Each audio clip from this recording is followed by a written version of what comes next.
छोटा हो चाहे बड़ा हो, चाहे उसको कुछ भी ना आता हो और चाहे उससे बहुत कुछ आता हो, उसको हर जीरो लेवल से सिखाने के हमारा प्रयास रहता है। जैसे कि हम 4-5 में ही पढ़ाते हैं। बच्चा 4-5 में अगर किसी का बच्चा आ रहा हो तो आप उसका कॉपी चेक कर सकते हैं कि कैसा हम पढ़ाते हैं उसको है। और मेरा वैसा रहता है कि जैसे कि बच्चा आपका प्राइवेट में जाता है, यहाँ सरकारी में आता है, तो बच्चा भी आपका ये ना समझ पाए कि हाँ हमारा बच्चा वो हमारा दोस्त वहाँ प्राइवेट में जा रहा है और हम यहाँ सरकारी में जा रहे हैं। जो कि लोग बनाए रखते हैं, जो मिथ्या बनाए रखते हैं अपने समाज में कि यहाँ प्राइवेट में जो बच्चा जाता है तो बहुत होशियार होता है और सरकारी में जो बच्चा जाता है उनसे कुछ नहीं आता, क्योंकि सरकारी में पढ़ाई नहीं होती है। मतलब यहाँ पर जो रहते हैं लोग वहाँ पर आप बच्चे का चेक कर सकते हैं। तो मेरा मानना यही है कि जो बच्चा आपका है उस पर आप जो यहाँ पढ़ाया जाता है या उसको जो यहाँ होमवर्क दिया जाता है उसको आप जरूर घर में जरूर चेक करें कि वो होमवर्क करके लाता है कि नहीं लाता है। तो टीचर को भी पढ़ाते हुए मन लगता है। बच्चा जब घर से होमवर्क करके लाता है या बच्चे को जितना टास्क दिया जाता है बच्चा को बना के लाता है तो बच्चे का भी टीचर का भी पढ़ाने में मन लगता है और बच्चे का भी मन लगता है पढ़ने में। और ये रहता है जैसे मेरा ये रहता है कि भी इसमें से कुछ बच्चे नवोदय का भी तैयारी कर रहे हैं। हमारा रहता है जैसे यहाँ नवोदय में बच्चा जाता है पढ़ने 500 रुपये कोचिंग देते हैं।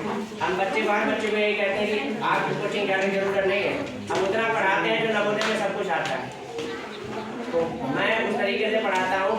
और मेरा ये मानना है कि जैसे कि अभी मान लो बच्चा यहाँ से पढ़ेगा, आगे जाकर दूसरे स्कूलों में जाएगा, पढ़कर दोबारा पास होगा, अच्छे नंबरों से पास होगा। वही बच्चा जब आपका कहीं ना कहीं आप पढ़ाई इसलिए रहे हैं कि बच्चा वो आपके भविष्य में आपके काम आ सके।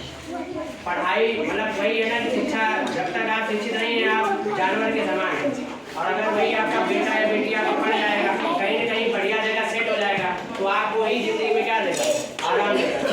तो आपका सबसे पहला यही कर्तव्य बनता है कि आप बच्चों को मतलब वेल ड्रेस में भेजें। जैसे बच्चा आता है और सर्दी आ गई, हर बच्चा नहा के नहीं आ सकता, लेकिन बच्चों को कायदे से तैयार होकर बच्चा ड्रेस में आए।